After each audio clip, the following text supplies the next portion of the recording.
Jomack Miranda is a New York City-based actor. He was trained at the Gaiety School of Acting in Dublin, Ireland, class of 2018, and is also a student at SUNY Empire State College, receiving a BA in playwriting under the tutelage of playwright Lynda Crawford. He looks forward to working in film, TV, and theater. You can find out more about Jomack at New Play Exchange or on Instagram at Jomack Miranda. For this reading of Akil and Vicky, the role of Akil is played by Anthony T. Goss. The role of Vicky is played by Peyton Bristol. The role of Sarah is played by Angelica Gorga. The role of Derek is played by Samuel Barnes Jaffe, with Jomack Miranda reading stage directions and cues.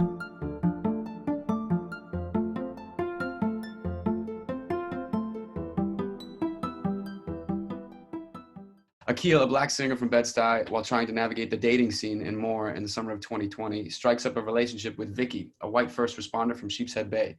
As events in the country lead to him almost losing his life, and a secret she has kept from him is revealed, the relationship may not the relationship may not survive. Thank you so much, guys.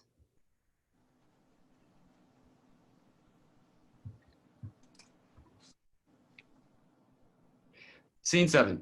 Vicky and Akil enter a bar in Sheepshead with masks.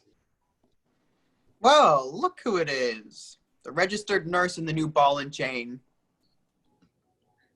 Hello. Hi, I'm Sarah.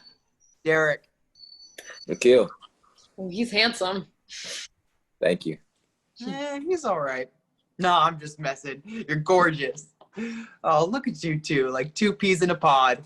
Guys, stop it. All right, well, this first round's on me, right? Thank you. Sarah leaves for the bar. Sure thing, man. We take care of our own here. Does it bother you that we're inside? You're not one of those mask freaks, are you? He's not like that. Well, in any case, I promise you the price is right. Sarah! Hey, Sarah! 3 buds. You like bud, right? I could do anything right now. Bird's beak gotta drip with something. Sarah comes back around with the drinks. All right, here you go. Sarah, my goodness, you look spectacular. Oh, thank you. You know F45 training? That gym with Marky Mark, right? Mark Wahlberg. Yeah, he owns it. Yeah, it's a complete ab shredder, a workout dream. Best workout on the planet, that's what they say. Isn't it part of the training at work, Vicky? At the hospital? Yeah, I mean, of course. Gotta stay healthy, work with a bunch of health freaks, so all those rounds. Yeah, you nurses probably have to keep in tip-top shape. We do. The funniest thing is when you see people who work at a hospital smoking. Yeah. Like, do you have any respect for yourself, you know? So tell me, Akil, Vicky told us all about how you do music. What is it, bass? Or you're a singer, is it? Yes, I sing. I would ask you to give us a little taste, but I know you would really do it. That's what Vicky says anyway. I really would. I mean, it's what I do. I mean, That would just be so awkward, you just singing in the middle of a bar. do people not sing in bars? No. What he means is that you just, randomly standing up and singing in front of all these people would be weird. But why though? I mean, what about me would be weird singing in a bar? I'm only messing. This fucker, I like him. You're dope. You're funny. I'm a hoot. So, how's it been down here? What, since COVID? Yeah. It's weird. See a lot of old people not really giving a fuck, walking about with no mask like it's, not a care in the world. That's troubling. Yeah, it's sad. I mean, how hard is it to just... Sorry, Akil. I don't mean to interrupt, but I just absolutely love your hair. Cool, man. Cool. How'd you get it like that? I had it cut. Really? You know, things that cut. So fresh. It's incredible, really. So fresh. Are you done? Had to be said. Okay, anyway, yeah, so it seems people aren't really taking it seriously. Yes? Nah, look, I'm sorry. Is something funny? Well, I mean, of course, people aren't taking it seriously, right? Look at this place, right? What about this place? We're inside. Oh, please. You know how hard it is to actually contract the disease? It's very easy. Not even. Do you read the news? I'm more of a sports guy. Daily news? Oh, that's my bread and butter. Of course. What do you think about the whole basketball bubble thing? I'm really not into sports. But you gotta love LeBron James. Do I? I do. I bet you do. I bet you do. Boys, Look, Vic, I'm not feeling well. I'm gonna go outside. Guys, pleasure to meet you. Seriously. just wait a second. Derek, your mouth is crazy. Was it something I said? Fucking idiot. Scene 8. That evening, Vicky and Akil enter his apartment in Bed-Stuy. Akil goes straight to the couch and sits down contemplatively. Vic goes to his kitchen and pours herself some water. Want one? No. Come here. Look, there's something I need to say to you. Say it. I don't know. Say it. Please, I'm not going anywhere. Vicky licks his earlobe. Akil hesitates, likes it, breaks away. Akil, Look, what do you see when you look at me? I see a big, handsome, talented, No. Really. strong, sexy, gorgeous. Vic, Akil, I don't know what come on. What do you see when you look at me? do you mean? You know what I mean? Do you see me? The actual me? I see you. I see you. Come on. What do you? No one was wearing masks. It's fucking COVID, people. It was a closed group, a bubble, like they're saying. Not my bubble. They're my friends. It was fine. We shouldn't have gone. But you said, they're my friends. We should just go. So I went. You're so good. Stop. I'm serious. I went because I thought, ooh, your people. I can finally meet your people. Then I realized you come from these people. What is that supposed to mean? Oh, I don't know. What do you mean? Scared? Are you implying what I think you are implying? I'm implying that your friends out by the marina, those idiots, they're racist. Akil. So, Akil, my main man Akil, you're a musician, right? What is it? Bass? Hey, Akil, I love LeBron James. You watch sports. Hey, what's good, Akil? What do you put in your hair? Man, that's dope, man. They don't talk like that. Yo, do you know what a microaggression is? A what? A microaggression, to be microaggressed. No, It's PTSD. I internalized that shit. What? Those stupid comments? I didn't even hear that stuff. You're not listening to me.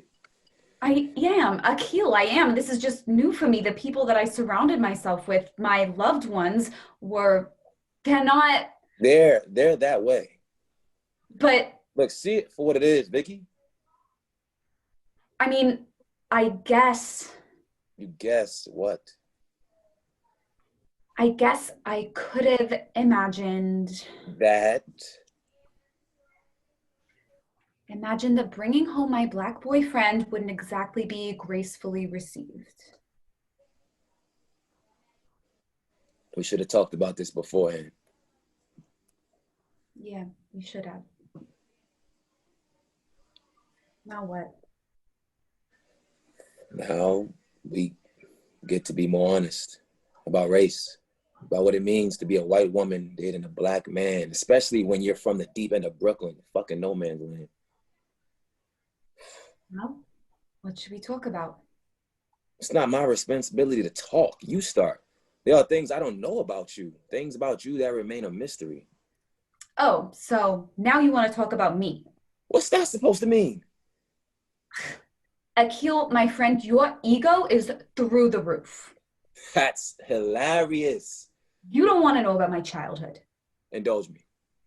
I don't see how this is necessary. What's not necessary? I met your friends. Your friends are weird to me. I want to know how weird you are. That is fucked up. You think I'm joking? I can see you're not. What were you like as a kid? As a kid, Yes. I was, Come on, Vic, come on. as a kid, I was like all the other kids in Sheepshead. What does that mean? I went to Midwood. Okay, I hung out with kids that used to look like me. well, that's a given. Doesn't have to be, just was that way. I know. I smoked doobies on the marina with sketchy boys. I probably had sex too young. How young? 14. Well, it's Yeah. young. It is. I played softball. Frank Sinatra played in my house all day. We ate steak 4 times a week. Steak and fucking pasta with meat sauce. What? What else do you want to know? What are your parents like? You want to know about my parents? I'm flattered because you just loved my friends. Is that what you're like when I'm not around?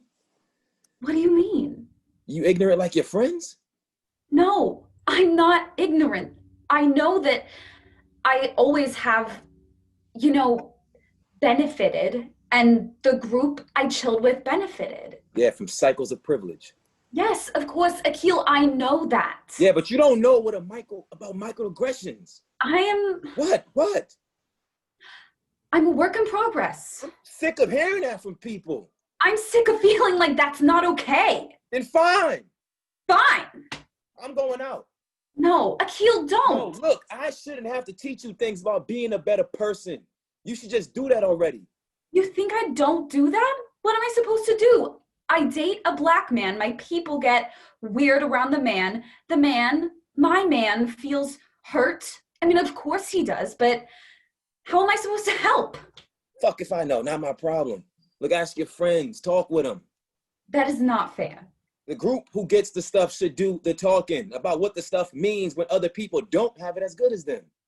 I hate being that person, bringing up the political discussions, bringing up like the weird topics. Yeah, you sound so unattractive right now. Excuse me? I needed you to take care of me tonight, but you didn't even know I needed you. You couldn't even see that. What do you mean? What am I supposed to see? Look, I used to spend my summers down in Mississippi as a kid. Visit my Aunt Laura and Uncle Lester. Down there, I had my first kiss, my first real infatuation. A group of friends from the neighborhood used to come around to play, and Lila Washington came around. She was friends with the family. Mr. Washington was the pastor at Auntie Laura's church. My cousins, they all knew her too. They also knew how sweet on her I was. It became that I didn't even go down there for family anymore. I just came down there for her. So one night my cousins and I, Lila included, we go out to the woods by Auntie Laura's 1-floor extension just as the sun is setting. The Mississippi woods are a scary place for a Brooklyn boy after dark. I never felt comfortable there like they did. I don't feel sane there. I need the concrete buildings that cut up the sky. I need the whizzing of the pizza delivery trucks. I need the sweat off the don't walk signs. It's quiet, too quiet. So I was there with my cousin, and then they purposely disappeared, right? Leave me there, the city kid, to fend for himself. The firecrackers explode and we go crazy screaming, and all the way back to my auntie's, Lila's holding my hand. And it gets quiet again and I get scared again. And she could tell, right? She said, "It's okay, city boy," and kissed me on the lips. This girl kissed me on the lips because I was scared of the woods. I was looking for that tonight from you. Why don't you? Listen to me. I was in the woods again. I was scared, but you didn't see that. You didn't notice that I was uncomfortable. I'm sorry. Look, I thought, where is this going? This woman who I have this thing with. Honestly, I don't know. But I know I don't want to lose you over this. I should have noticed. I guess I don't see the things, haven't seen the things that you've, felt the things you feel. I want to know. I want to begin to know, to see those things. Go deep. Real deep.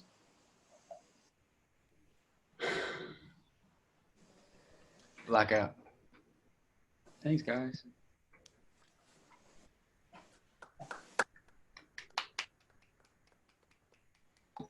Yeah. Oh, thanks so much, guys. That was great. Really, really great. Thank you. Yeah, that was fantastic. I have to say, I wasn't surprised that I was so impressed. When we did, I don't know, 2 rehearsals ago or something, one of the things we had to share something, and Jomack shared something that he had written. It was being honest and sharing personal stuff. And it was so beautiful. I mean, it was straight up poetry. And it was like, this dude is a wordsmith. Like, this needs to be opened up. Everybody needs to be exposed to this. This was a different style of writing, obviously. This is you writing a play, but personally touched me for sure. And I really value how honest this was with what I can only think is a particular slice of a demographic. Like, this is people your age talking about now. Whereas people in my I'm Gen X, we may have a similar conversation, but yours is particular. So I really, really value the honesty of it.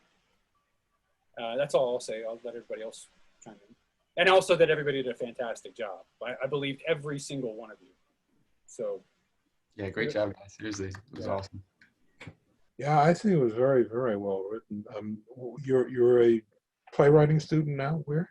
Yeah, I am. Oh, great stuff. Thank you. I'd love to see the rest of it. How much more is complete, and where is this? Yeah, there's a complete draft. I'm currently submitting it for certain things. I'm actually applying to. I think I'm applying to grad school with the play itself. So it's like constantly going through the editing process and everything like this. But I've submitted it to a couple of festivals, and we'll see. So, okay. Yeah. That blew me away. Thank you so much. Thank you. You want to submit the monologue to the, I think it's the Sam French is looking for new play monologues. Oh, yeah, yeah. But I think it has to have been produced already. I don't know if you've had it produced. I'm chiming in for the first time, and I think it's absolutely terrific. Absolutely. Oh, thank you so much. So moving and beautiful. Congratulations. Thank you so much. Thank you. I was actually cringing during the bar scene. It was so cringy. Yeah, yeah. The Derek character is so obnoxiously. I can just picture him, with the spiked hair and stuff. I don't know. Sam does a good job at that. I'm glad I did him justice. Jomack, you gave me your favorite line. In my play, I'm gonna give you my favorite line and yours. Sure. I really like that line when she says, the girlfriend says, I don't know how you, and she's like, cannot finish the phrase, like, I don't know how you feel, how you see, how, I don't know, like willing to connect and not being able Mm. is all there in that one line. Mm. Thank you. Two people from two different worlds, unfortunately. Can I ask the person playing Akil, what's your actual name? Anthony. Anthony. Hey, bud. Yeah, Anthony. Bro. So I want to ask you, like, because my take on a large part of what's happening with Black Lives Matter as a movement, global movement, is that there's so much that this is really a lot of white people finally talking and having the conversation. So what's it like for you? In real life, you're a Black person, and often things are written that are like, let's showcase Blackness with this person. And what's it like navigating that in this play? I mean, I'm assuming you felt safe because these are, you know, people you come to trust, and I hope that you understand you're safe here. But what's that process like for you? Because when I think back, when I was in Pennsylvania, just first starting acting, I was doing community theater. There were a handful of theaters in the area, and one of them wanted to do, at one point, it was Raisin in the Sun. So I reached out to my friend Derek, who is a very, very, like, an excellent playwright, and he's also trying to do movies. And he founded a theater company called Gas Pipe, where they do annual Shakespeare in the Park. He's really created quite a bit there. And I was like, hey, Derek, they're doing Raisin in the Sun. Would you be interested in that? He's like, not really, no. And I, you know, my Black friends in the area, basically, Noah, that were involved in theater, they really weren't interested in just being the Black person in a play. They wanted to do something where they could be a person and be an actor that was playing a person. So I want to ask what that experience is like for you at this juncture in your acting career, and at this juncture in our global consciousness, if that's not too much to ask. You touched on a few different things. I mean, for the play, what I like about the play is that we get the perspectives from both sides, and you really get honest conversations. Because I think what Jomack did is when you're in that situation, sometimes it's hard to articulate how you may be feeling. And you don't necessarily have to feel like that, but if you're around a group or setting like Derek, and you might get that, that's, you know, how do you navigate that without and still trying to honor your relationship with your woman or, you know, whoever you're with? And it's like, that can be, I think Jomack, you know, he kind of caught that. And so with this play, I think what's cool about it, because it's not just a, you know, whatever, a Black character, it's a person, and he's going through something and he's expressing himself honestly. So it's really fun to kind of find out those ways, how to tap into it and how to honor that. But in general, just as an actor, I mean, obviously, I'm speaking for myself. I'd love to play people too. I mean, we can't people, we're just acting, you know, Shakespeare, anything you do. But your friend, I would still, if he said no to that role, I mean, I would have said yes. And it's because, first of all, I think, you know, it's a classic play, and, you know, just honoring that. And I think it's a privilege and an honor to act first off. So when you're doing that, it's always a great gift and opportunity. And I tend to want to honor those, you know, who paved the way for me personally. But that doesn't limit me to not being able to do Shakespeare or any other character. So for me, I just have I'm real firm in just what I stand for and the type of, you know, characters I want to play. But I don't want to be limited to just Raisin in the Sun. You know what I'm saying? Like, everybody has so much to offer. Anybody has so much more to offer. So many things that I like to read and things that I love. So it's great to see, especially at this time, you know, so many people getting behind, you know, the Black Lives Matter movement. But like you said, it's like a rights movement, a human rights movement, and, you know, for people. And I'm happy to be a part of that and to see so much support behind it. And I really do think that plays like this with Akil and like just other art programs and initiatives can really do a lot to further this movement and this purpose. and I like to be a part of that as any way I can as an actor or whatever else I'm doing. Yeah, if you get the time, I just want to chime in, not trying to self-promote or whatever, but like the last episode that we did of Reader's Theater, which was Tuesday, is available on I'll share all the links with you. There were 2 plays out of the 4 that were written that had a focus on Black life. So I think anybody who's listening to this or watching this would find those valuable. That's all I'm going to ask and share. I'll put those links up now, but please feel free to continue to feedback. Is anyone here familiar with the If Not Us Then Who group? They were featured in, I think it was at Atlantic magazine just this past week. They're a small group that are sort of a branch of the Black Lives Matter movement that are from this area, and they've been just organizing and doing so much. And I've gotten involved because my ethical culture community is supporting them, and they're going to start traveling. They're just an amazing group of very young men. I think the oldest one, it's 3 pairs of brothers, I think. The oldest one is 25, but they are so eloquent and they draw crowds. They're really, you'll have to look them up. It's called If Not Us Then Who. Buy a t-shirt from them. They're really good. Hello. I think the actors did an amazing job. Jomack, I've seen the evolution of this play, so I like the fact that you've added this scene that we heard about in the past. Now we can see it in action, which is interesting. The actors did an amazing job. Anthony, as usual, he's a prolific actor. He knows what he's doing. He's an amazing job. It's great. The speech you have, you did a great, honest. And I love this expression, the microaggressions. A very good one. It expresses exactly what it does, yet it's so subtle, and it can get, I mean, some people might miss it completely, but by bringing it up, it's interesting. You did a great job, Jomack, writing about it this time. You're getting deeper in it. I wonder how far it's going to go. Yeah, no. Thank you so much, Chris. Thank you. Chris is a classmate of mine at SUNY Empire. So shout out to SUNY Empire. Invited me to see the evolution of it.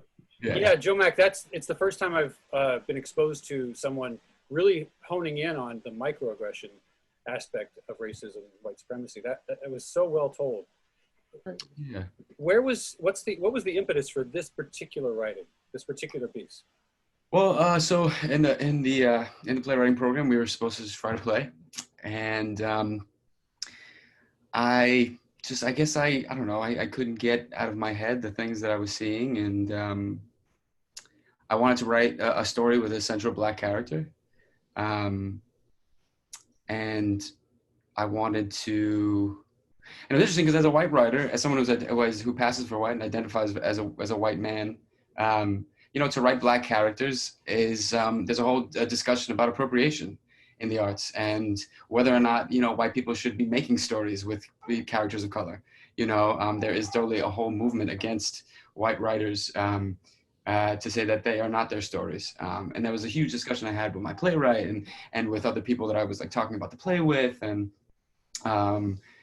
and basically I came down to the fact that I wanted to tell a story. And there's a line that Akil says, he goes deep. He goes, go deep, real deep.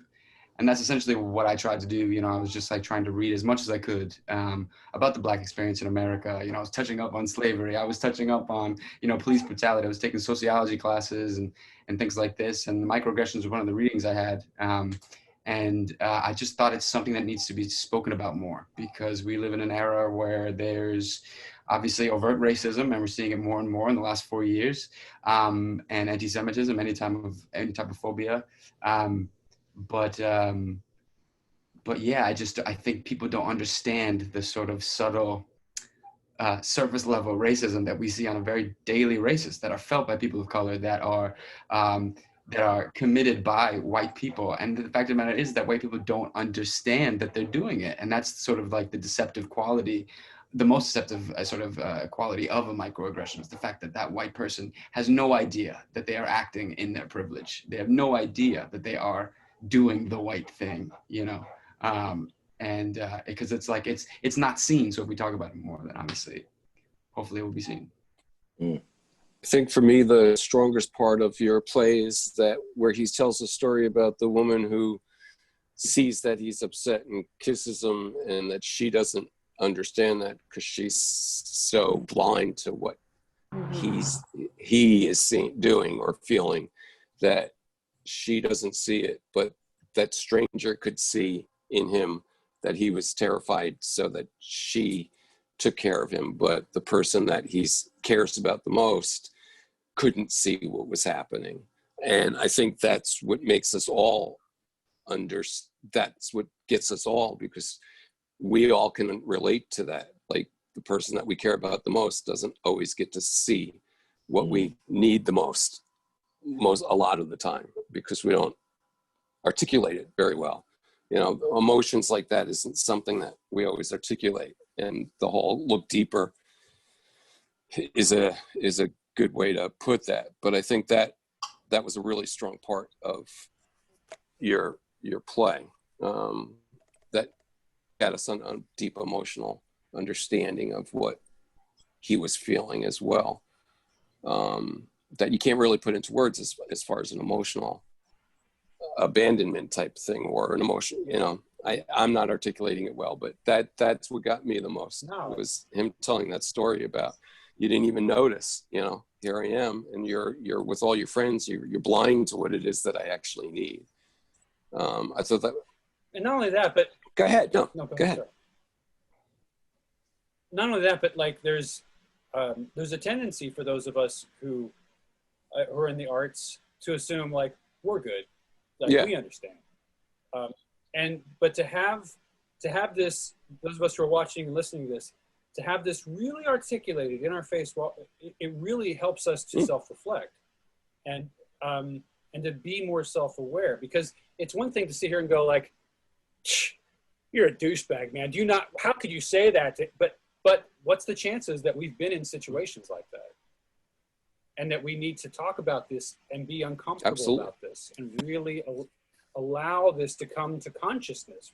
Well, I think the reason it works so well is that you focus on Akil's fear, and you go into his consciousness and his terror, rather than, you know, caricaturing him as a threat in any way. And I'm well aware of the appropriation issue, and I in my own work I tend to stay away from anything of that sort. I've only written one short play about my experience dealing with Black person, and it's on NPX if you want to look at it. But you know, I have often cast persons of color in my plays, but you know, I tend not to deal with it as a writer myself. But I think I'm finding that you did it very convincingly. Yeah, and well, thank you everybody. That was really lovely. Just about the writing, the whole appropriation thing. Like, I feel like, you know, this is an ongoing discussion. You know, I'm not necessarily saying that. I don't know. There's a lot of complexity when you talk about this. Like, if I was because I have an interest in putting this to stage when we can get back into spaces like that. I'd love to, when I do put it onto the stage, that like, because it's about, you know, it's about a narrative between a white person and a Black person, you know, but the central role is about, you know, what it means to be Black and what it means to, you know, to date and things like this. But I just think that, like, you know, in the sort of like the cast of the production team, and, you know, I would want to get a Black director. I would want to get, you know, I would employ more Black people than white people, or more people of color than white people, because it's just like, there has to be sort of a balance. So if the story is written by a white man, you know, and it's about sort of one aspect of a Black narrative, then I just feel like in the physical picture that you're painting, it kind of matters who's being employed and things like this, and like who's being included and what story you're even telling on that level, you know? So I don't know, it's just something that I feel like as artists, we also have to be conscious of as well. If I could, just to make sure they don't get lost in the sauce, as one of my favorite politicians says, we have Shai and Tamara, friends of mine. Again, Shai is, I referenced earlier, does a lot of passion projects as a filmmaker, short plays. Some are about Blackness, some are about healthcare, kind of like me and the topics I choose to cover on our Collective Perspective episodes, and the projects I am drawn to and that seem to be drawn to me, very similar with Shai. So Shai and Tamara, please chime in, whatever you care to share. It's good to see you. Good to see you too, Isaac. You're the only one that calls him Shai, but okay, we'll take it. That's cool. That works. Yeah. Good evening, everybody. I'm Tamara. This is Shaman. How you doing? Jomack, we Pretty good. loved your piece. Just absolutely loved it. And I say to you, write the stories that you want to write the stories that are dear to your heart. I don't think it matters if you're Black, white, or whatever, as long as you have a genuine story to tell. And you definitely, have a certain consciousness about what's going on and an experience. And I say just continue to tell your stories, because it was just, I love the fact that it wasn't something that beats you over the head, It's something that you're presenting a situation and you allow the viewer to kind of take from it what they get, I'm a Generation Xer, and so is my husband. So the term microaggressions is kind of even new for us as Black Americans.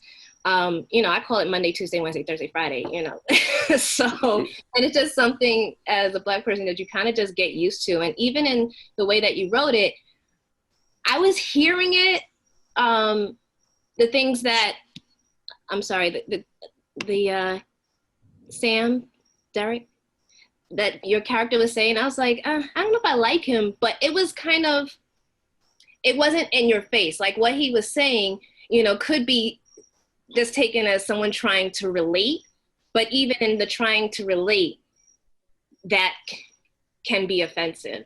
And I love that it didn't seem to me that there were necessarily any villains in this, but a lot of people that don't understand each other and don't understand, how what they're saying can be taken as offensive. And I think that we need more writing like this to continue to have these type of conversations. Your actors were amazing. I love you guys. You guys were amazing in this. And I'll say this, Anthony, I have a cousin named Anthony. He looks just like you. So yeah, his name is John T. Corio, if you want to Google him. Oh, I know John T. Yeah. Yeah, we work together. Black Angels over Tuskegee. Okay. Wow. Yeah. You know John? Wait, we're talking about the same, Shyman, are we talking about the same guy? Yeah, the same guy. Yeah. He and I were in Welcome Home together that Shyman made. Yeah. Yeah. Oh. Yeah. But thank you so much for writing this, and you guys are really amazing. Thank you. Thank you. Thank you so much. Thank you. Jomack, you want to upload this to NPX and get it circulated. It's a great. I definitely get will. to know other playwrights and make friends in the playwriting community. For sure. You've got an account there, but you don't have any of your work yet. Yeah, no, I don't. I don't. This is all happened this is all very fresh. So I'm still editing and all this stuff. A lot of people put work in progress up there. Yeah, definitely. Well, thank you so much. Thank you.